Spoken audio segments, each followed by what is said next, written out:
প্রতিষ্ঠা বার্ষিকী তো একটা খুশির একটা আমেজ বইছে এবং 23 বছর। আসলে এই ডিরেক্টর গিল্ড নিয়ে আসলে পরিকল্পনা কি? সামনে আর কি আমরা ডিরেক্টর গিল্ড থেকে আমরা দেখতে পাবো? দেখুন, আমরা যখন নির্বাচন করি তখনই আমরা কিছু প্রতিশ্রুতি দিয়েছিলাম, যেটা নির্বাচনী প্রতিশ্রুতি বলে থাকে আর কি। তো আমরা সেই প্রতিশ্রুতিগুলো পূরণের কাজ করছি। কিছু কাজ ইতিমধ্যে করতে সক্ষম হয়েছি, সব কাজ করতে পারিনি।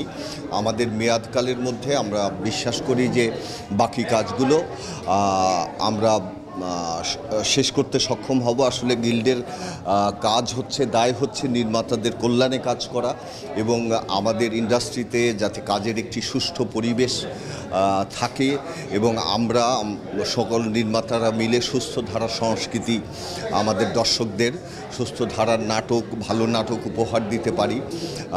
এর মধ্যে কিছু বাজে কাজ হচ্ছে, সেগুলো প্রতিহত করা আমাদের দায়িত্বের মধ্যে পড়ে। সেই সবগুলো লক্ষ্য নিয়েই আমরা বর্তমান কার্যকরী পরিষদ কাজ করে যাচ্ছি এবং আমরা বিশ্বাস করি আমরা সফল হব। নির্মাতারা যারা আছেন তাদের মধ্যে অনেকের মতের অমিল দেখা যায়, মানে অনেকেই আবার বলছেন যে অনেকে আসেননি বা এরকম। এই বিষয়টি নিয়ে কিছু বলা আছে কিনা?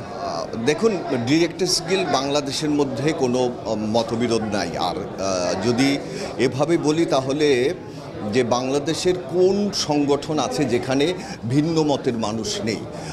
একটি পরিবারেও তো 5 ভাই থাকলে তাদের মধ্যে সব ব্যাপারে সবাই একমত হতে পারে, বিষয়টা তো এরকম না। ভিন্ন মত তো ভালো, শ্রদ্ধা করার জিনিস, ঠিক আছে? তো এটা কাজের ক্ষেত্রে কোনো সংকট নয়। আমরা যারা বিরোধী মত আছে, যেহেতু আমাদের নির্বাচন হয়, নির্বাচনে দুটো পক্ষ হয়, এক পক্ষ হারে এক পক্ষ জিতে, এটা তো গণতন্ত্রের সৌন্দর্য।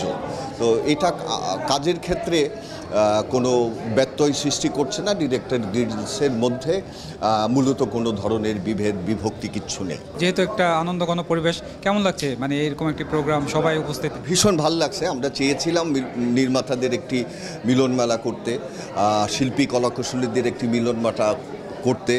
আসলে তো সবাই ব্যস্ত থাকি, কাজে থাকি, যার যার মতো করে পেশাগত ব্যস্ততায় থাকি।